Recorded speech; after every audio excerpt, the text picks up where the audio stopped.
Hi, welcome to This Week at UNH Women's Hockey. I'm Phil Kincaid for the Friends of UNH Women's Hockey alongside Brian McCloskey, head coach. And we're here to talk about some of the things that are happening this summer and to look ahead in what might be happening in the season ahead.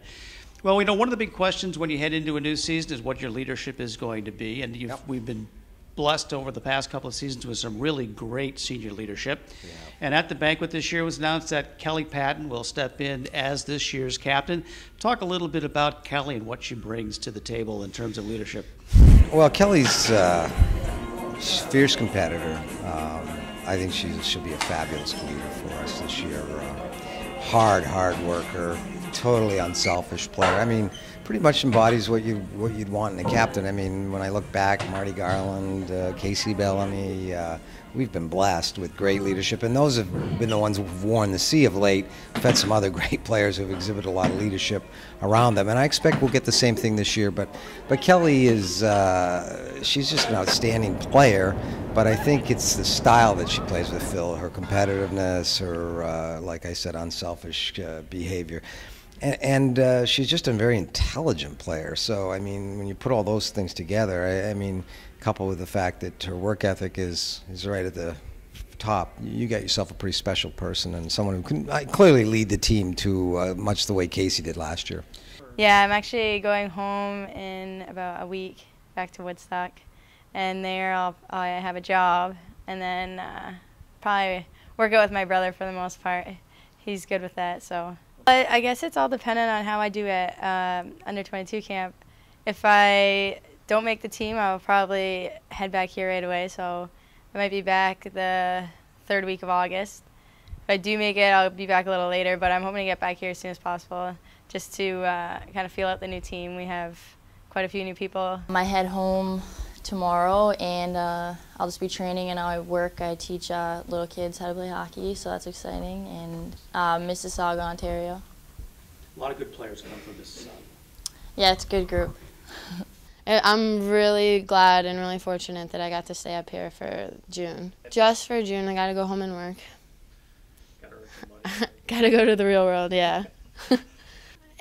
We do have such a long season, and it's nice to have a break at the end. You just kind of need to recover and just slow down for a bit, but you're always itching to get back on there. And we actually did skate, like we skate Friday nights sometimes and down in Mass. And you know what? It's you just remember why you practice and why you play and why you dedicate so much of your everyday to it. I mean, it's what we love. I mean, I think I'm ready for the challenge again, like a lot of the girls are. It's fun to have a short bench, but I think having a lot more girls, I think the competition and everybody's competitive drive will just take them to different spots. So. And I know it's early, very early. You haven't seen any players actually on the ice yet. But when you take a look at the returning players and what you know about the players coming in, what kind of team is this going to be next year? I'm not sure. Well, I say that only because you just don't know the blend, you know, Phil. And coaches are, by their very nature, cautiously optimistic at any time.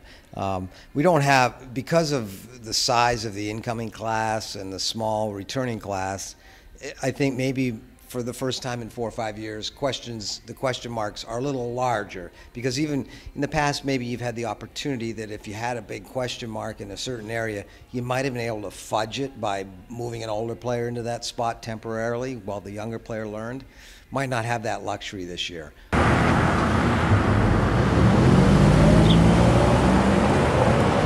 It's dead, but I like it because, I don't know, it's just better when no one's here. It's actually pretty dry compared to the year, which is, I don't know, it has its ups and its downs. I mean, it's easier to order food. There's no wait there, but it's pretty dry. But we also, a lot of the girls that are here, we find time to have dinner together and stuff like that to make it a little bit more fun. I think everybody from around the country and from within our league lost some marquee players.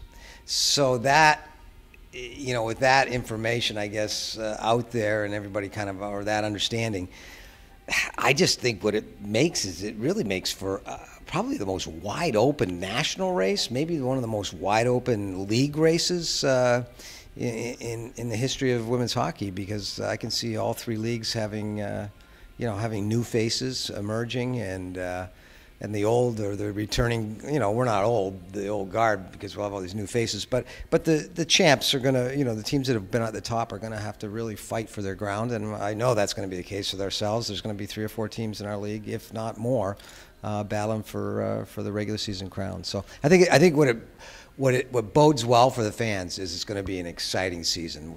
Women's hockey, this might be one of the great, in terms of excitement, breakout years where you just see tremendous parity across the board around the country. I think each year, with every year that goes by, you kind of realize how special it really is. Every year you earn another one. It's that much more special to you. And going to be a senior and going for our 4th title, you don't want to drop the ball. Like, you just want to keep your head up and don't stop running and go for it, because those are the types of things that you're going to remember, like just withholding like the pride in the UNH. So I mean, I think that if we describe the girls the feeling of like having those accomplishments, I think it's easy for any girl to grab on and say they want that as well. So I mean, having all that success is huge, but I think it's still really important to prove to the team that it's every year it's different, and we need to make sure they know that to gain all of that and to be as successful, you need to be close and you need to work together as a team, or none of that success doesn't mean anything. I mean, each year is a different one. So yeah, I know, like last year at the beginning of the year, that was definitely one of their goals, is that they wanted to, win 4 straight, and that's a pretty big accomplishment to make. And definitely looking at this year, I think I speak for not only myself but my class, and that we'd love to like have 4 in a row and make it 5 for the program. And it's just, Hockey East is like, it's a good league, and it's something that you can be proud of doing.